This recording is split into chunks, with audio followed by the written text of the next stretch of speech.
Terima kasih pemirsa, Anda masih menyaksikan Buletin Sumatera Utara. Drama persidangan Harvey Muiz, suami artis Sandra Dewi, akhirnya usai dengan vonis hukuman 6 tahun 6 bulan penjara. Vonis ini lebih ringan dari tuntutan jaksa penuntut umum yang menuntut hukuman 12 tahun penjara.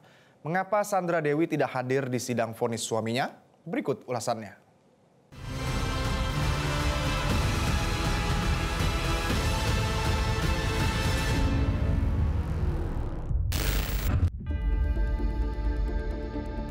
Hari Senin 23 Desember, Pengadilan Negeri Jakarta Pusat menjadi perhatian publik.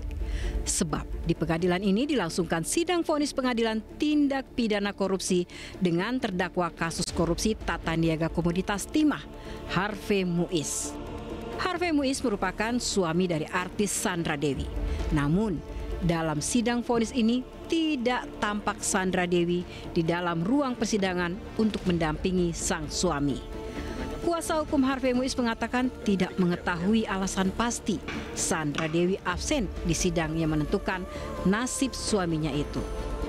Ya karena menurut kami mungkin dia juga mempertimbangkan ya, dia mungkin bisa lihat dari live kalian, karena kalian kan udah bikin live, jadinya udah memudahkan gitu untuk melihat apa putusannya. Terima kasih juga dengan teman-teman wartawan yang udah meliput, jadi nggak perlu hadir karena kan ramai banget nih, susah juga dapat tempat duduk, mungkin itu ya, saya juga kurang paham sih.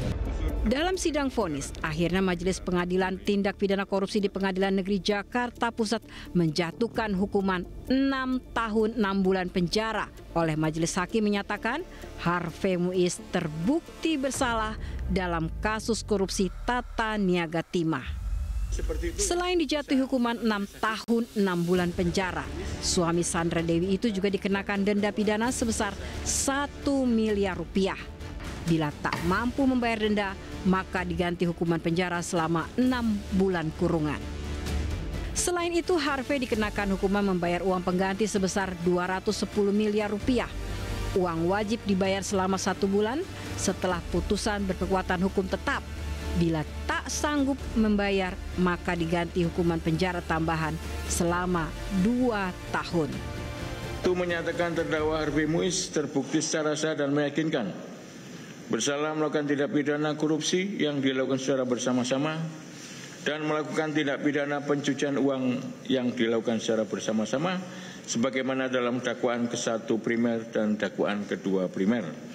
2. Menjatuhkan pidana kepada terdakwa dengan pidana penjara selama 6 tahun dan 6 bulan dan denda sebesar 1 miliar rupiah dengan ketentuan apabila denda tersebut tidak dibayar akan diganti dengan pidana kurungan selama berapa tadi? 2 tahun.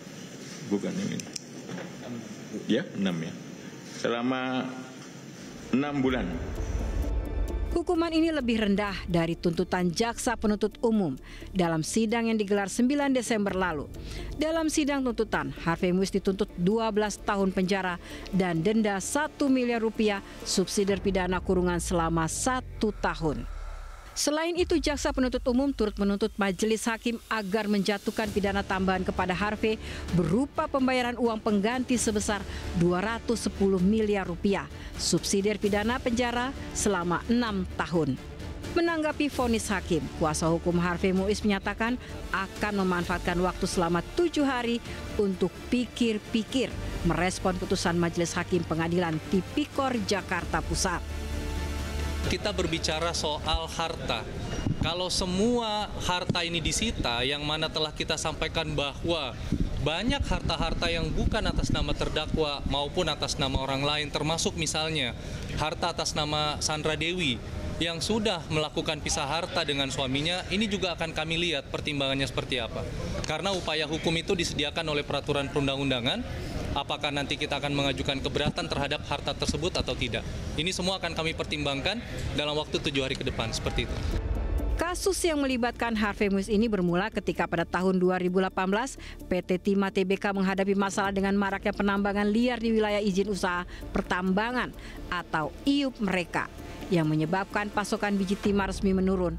Alih-alih menindak penambangan ilegal, beberapa petinggi PT Timah termasuk Direktur Utama MRPT alias RZ dan Direktur Keuangan EE bersama dengan direksi PT RBT yaitu SP dan RA diduga menginisiasi pertemuan untuk mengakomodasi atau menampung timah hasil penambangan liar tersebut.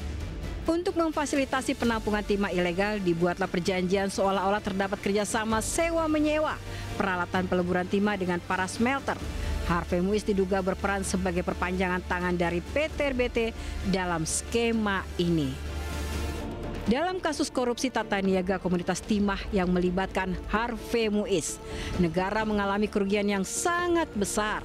Majelis Hakim Pengadilan Tindak Pidana Korupsi Tipikor pada Pengadilan Negeri Jakarta Pusat menyatakan bahwa total kerugian negara mencapai 300 triliun rupiah. Rincian kerugian tersebut meliputi kerugian atas kerjasama penyewaan alat pengolahan peleburan timah yang tidak sesuai ketentuan 2,2 triliun. Kerugian atas pembayaran biji timah dari tambang timah ilegal 26,6 triliun dan kerugian akibat kerusakan lingkungan dari tambang timah ilegal 271 triliun. Atas perbuatannya, Harvey Muiz divonis 6,5 tahun penjara dan diwajibkan membayar uang pengganti sebesar 210 miliar. Selain Harvey Muiz, beberapa terdakwa telah divonis dalam kasus korupsi tata niaga komoditas timah, yaitu Suparta, Direktur Utama PT Raja Wali Bina Tambang. RBT divonis 5 tahun penjara dan denda 500 juta subsidiar 6 bulan kurungan. Selain itu, Reza Pahlevi, Direktur Keuangan PT RBT, dijatuhi hukuman 4,5 tahun penjara dan denda 400 juta subsidiar 5 bulan kurungan. Jelajahi cara baru mendapatkan informasi. Download Metro TV Extend sekarang.